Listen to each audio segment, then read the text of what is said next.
오늘은 여러분들이 가장 궁금해하시는 주제 중 하나인 연봉 이야기를 한번 해보겠습니다. 신입사원분들 같은 경우는 오늘 연봉 개념을 잘 잡아주시면 들어가서는 안 되는 회사를 피하실 수가 있고요. 경력사원분들은 의사결정을 잘못하시는 걸 막을 수가 있어요. 뭐냐면 내가 연봉이 올라가는 줄 알았는데 이직하면 알고 봤더니 비슷하거나 떨어지는 경우도 종종 발생을 하거든요.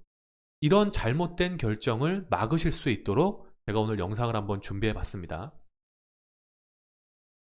우리가 이제 신입사원 때 가끔 이제 취직하고 나서 친구들 술자리에서 보면 연봉 얘기를 하는 경우가 종종 있어요. 그런데 거기 내가 알고 있기로 신입사원 몇 천인데 이거밖에 안 된다고? 라는 얘기를 하는 경우가 종종 있거든요. 이게 왜 그러냐면요. 주로 사기업들은 연봉을 부풀리려 하고요. 반대로 공기업이나 공공기관 같은 경우는 연봉을 좀 줄여서 발표하려고 하는 경향이 있어요. 이러다 보니까 우리가 보는 그 기업의 연봉은 사람인이나 이런 주요 사이트에 들어가서 검색된 그걸 보고 내가 그게 연봉이라고 생각을 하는 겁니다. 그런데 실제로는 차이가 간극이 좀 굉장히 많다는 거예요. 그래서 실제 이제 여러분들이 이제 신입사원이면 합격하시면 이런 안내 메일을 받게 되시잖아요. 뭐 최종 합격을 축하드리면서 뭐 어쩌고저쩌고 하면서 출근일이 언제고 복장은 어떻게 해서 언제까지 어디로 오세요. 근데 정작 중요한 연봉은 안 써 있어요. 경력사원분들 같은 경우에는 그런 거 다 필요 없죠. 그냥 당신이 수습이 적용되냐 안 되냐, 그리고 적용되면 그 기간 동안 뭐 월 급여를 주냐 안 주냐, 몇 프로 주냐, 뭐 100% 주냐, 90% 주냐, 이제 이런 얘기들을 써주고요, 메일에다가. 연봉은 메일에 안 쓰고 항상 전화로 살짝 채용 담당자가 얘기를 하는 경우가 많습니다.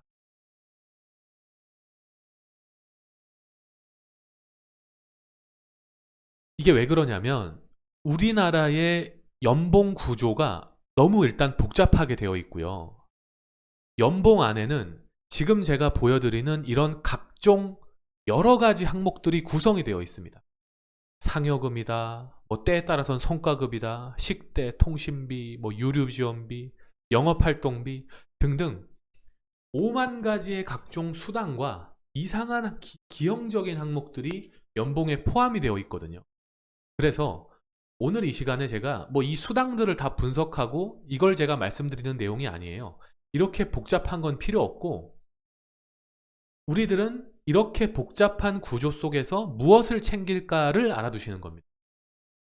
일단 간단하게 왜 이렇게 많은 수당들이 우리나라에 생겼냐면요. 이 수당이라는 건 쉽게 말씀드리면 회사에서 기본 여기 보시면 통상임금이 올라가게 되면 그에 연동돼서, 그러니까 연결돼서 올라가는 항목들이 상당히 많습니다.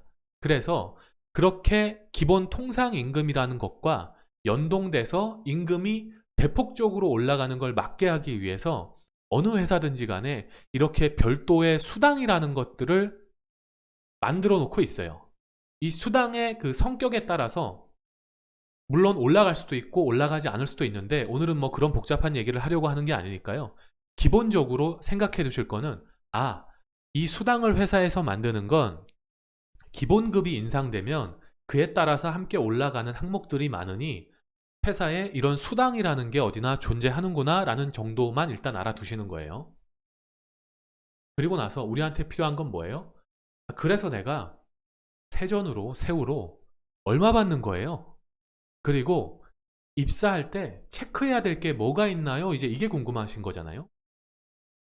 요걸 알기 위해선 기본적으로 알아두실 개념이 좀 필요합니다.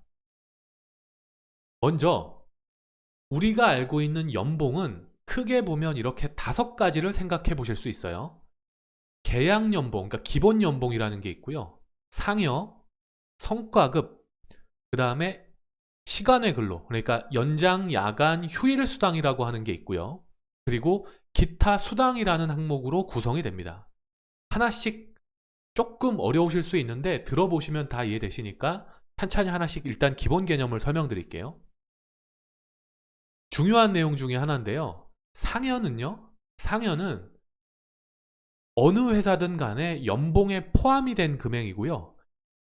보너스가 절대 아닙니다. 흔히 우리가 생각하는 인센티브, 뭐 연말이나 연초에 지급하는 인센티브나 보너스가 상여가 절대 아니라는 겁니다. 그래서 내가 만약 연봉 4천에 상여가 800%라는 걸 채용 담당자한테 안내를 받으셨으면요. 어떤 분들은 내가 4천에다가 상여를 800%나 더 준다고? 그러면 4천에다가 야, 이거를 12로 나눠서 1년이 12달이니까 12로 나눈 금액에다가 그걸 800%를 더 받는다는 거 아니야? 와, 그럼 연봉이 엄청 올라가겠네. 이게 아니라요.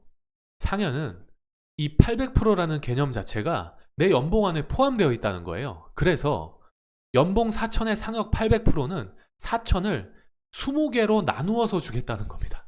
조삼모사예요. 그러니까 상여가 없는 회사 같은 경우에는 그냥 4천 나누기 12 하시면 되겠죠. 12. 그럼 그게 내 월급인데 상여가 800%라는 건 4천 나누기 12 했다는 거고요. 그러면 4천 나누기 20 했다는 거고요. 그러면 4천 나누기 20 한 금액을 기본적으로 내가 매달 받고 상여 800%는 뭐 짝수달 준다거나 홀수달 준다거나 이런 식으로 회사에 따라서 나눠서 주겠다는 거예요. 그래서 말씀드린 대로 800%를 언제 어떻게 줄지는 회사 마음입니다. 그래서 주로 사규에 단체 협약이 있으면 단체 협약, 그리고 없으면 취업 규칙 같은 곳에 상여를 어떻게 줄지를 이렇게 구성이 되어 있는 거죠. 그런데 우리는 입사하기 전이잖아요. 이런 걸 못 본단 말이죠. 그러니까 일단 상여라는 건 그냥 내 연봉에 포함되어 있는 거다라고 아시는 거예요. 그리고 성과급을 연봉에 포함시켜서 얘기하는 대기업들이 상당히 많습니다. 어느 회사라고 제가 말씀드리진 않을 텐데요.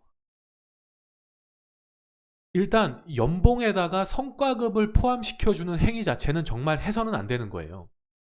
작년에 예를 들어서 500%를 줬든 1000%를 줬든 올해 빵 프로가 나올 수도 있는 거거든요.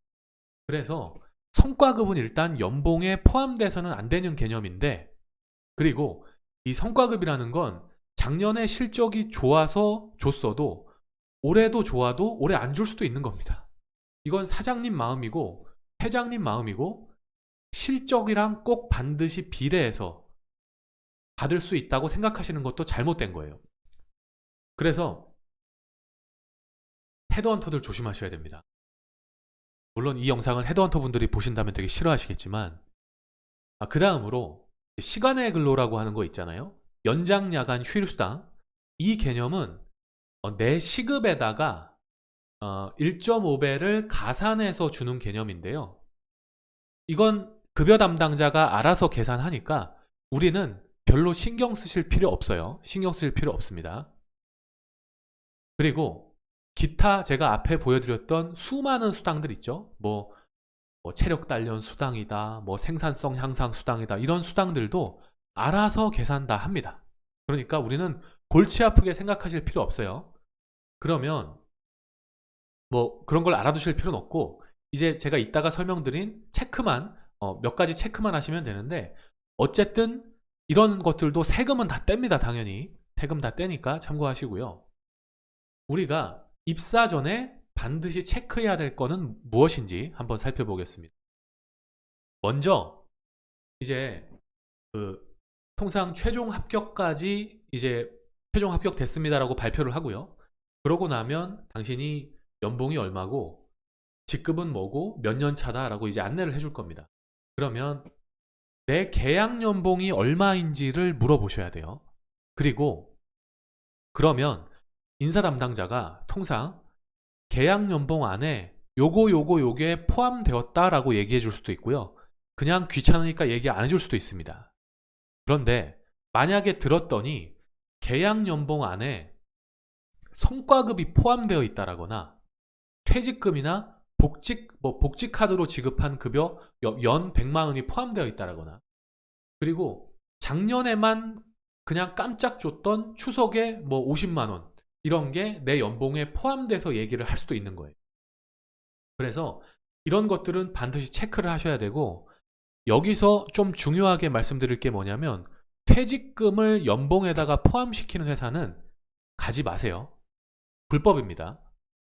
퇴직금은요, 퇴직 시점에 계산하도록 되어 있는 게 퇴직금이고, 연봉에 포함시킬 수 없는 개념이에요. 그런데도 아직도 2020년 아직도 수많은 중소기업이나 중견기업에서 퇴직금을 연봉에 포함시키는 그런 말도 안 되는 행위를 하고 있거든요. 근데 생각해 보시면 이런 기본적인 것도 지키지 않는 회사에 들어가셔서 뭐 얼마나 큰 기대를 할 수가 저희가 있겠어요. 그래서 저는 개인적으로 추천드리지 않습니다. 뭐 다른 것들은 체크를 하시고 퇴직금은 이제 그렇다는 거고요. 그 다음에 이제 대부분 성과급은 계약연봉에 포함을 시키지 않거든요. 그런데 성과급이 만약에 지급되었다고 하면 이게 기본급 기준으로 준 건지 내 월급 총액 기준으로 준 건지를 체크하셔야 돼요. 주로 이런 실수를 언제 하시냐면 헤드헌터, 그러니까 서치펌을 통해서 경력사원분들이 이직을 하실 때 이 회사는 거의 성과급이 몇백 프로, 300% 지급이 됐어요 라고 얘기를 하는데, 알고 봤더니 그게 기본급 베이스로 준 겁니다. 근데 나는 지금 다니고 있는 회사에서 월 급여 총액으로 뭐 예를 들면 200%를 받고 있었어요. 그러면 가서도 사실상 성과급이 더 줄어드는 거죠. 이직을 했는데. 그러니까 그런 잘못된 의사결정을 하실 수 있다는 거예요.